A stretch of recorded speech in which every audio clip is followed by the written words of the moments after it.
Have you ever heard of a man so strong he could tear a lion apart with his bare hands? Or slay 1,000 enemies with nothing but the jawbone of a donkey? This isn't a modern superhero story. This is the incredible, real-life legend of Samson, a judge of ancient Israel whose strength was a gift from God, but whose weakness was a woman he loved. Samson's story begins before he was even born. An angel appeared to his mother, who was unable to have children, and told her she would have a son. This son was to be a Nazirite from birth, dedicated to God.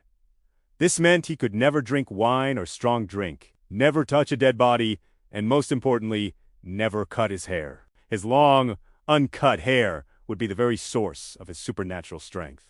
As Samson grew, so did his power. He was a force of nature, a one-man army against the Philistines, the oppressors of his people. In one famous tale, he was on his way to see his future wife when a young lion attacked him. The Spirit of the Lord came upon him, and he ripped the lion apart as if it were a young goat. Later, he caught 300 foxes, tied their tails together in pairs with torches, and sent them running through the Philistines' grain fields, burning everything to the ground. But the Philistines were relentless. They were desperate to find the secret to his strength. They captured him, but when they brought him before their army, he snapped the ropes, binding him like they were burnt threads. He found the fresh jawbone of a donkey and, with that simple weapon, struck down 1,000 Philistine soldiers. The people of Israel were in awe. Samson judged Israel for 20 years, a protector and a champion. However, for all his physical strength, Samson had a profound weakness: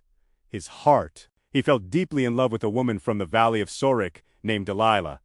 The Philistine rulers saw their chance. They went to Delilah and offered her a fortune in silver if she could uncover the secret of Samson's great strength and how he could be overpowered. 3 times Delilah tried to coax the secret from him, and 3 times Samson deceived her. First, he told her if he were tied with 7 fresh bowstrings, he would become as weak as any other man. The Philistines hid in the room. Delilah tied him up and shouted, "Samson, the Philistines are upon you." But he snapped the bowstrings with ease. Next, he told her new ropes would do the trick. Again, she tied him. The Philistines waited, and again he broke free, as if the ropes were mere threads. Growing more desperate, Delilah pressed him again. This time, Samson told her that if she wove the 7 braids of his hair into the fabric on a loom, he would be powerless. She did it while he slept, but when he awoke, he pulled up the entire loom and walked away with it. Finally, Delilah wore him down. She pestered him day after day until his soul was vexed to death.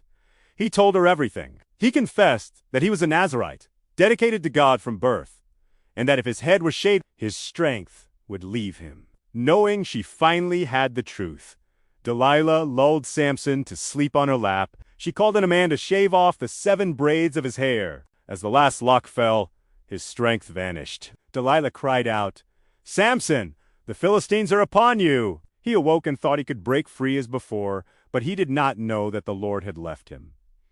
The Philistines seized him. They gouged out his eyes and took him down to Gaza, binding him with bronze shackles and forcing him to grind grain in the prison. The mighty hero was now a blind, powerless slave, an object of ridicule for his enemies.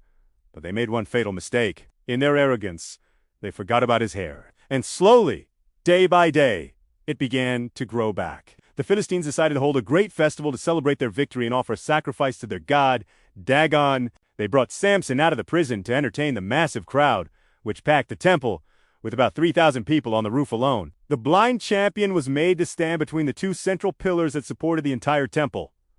Samson prayed one last time. He said, "Sovereign Lord, remember me. Please, God, strengthen me just one more time, and let me with one blow get revenge on the Philistines for my 2 eyes."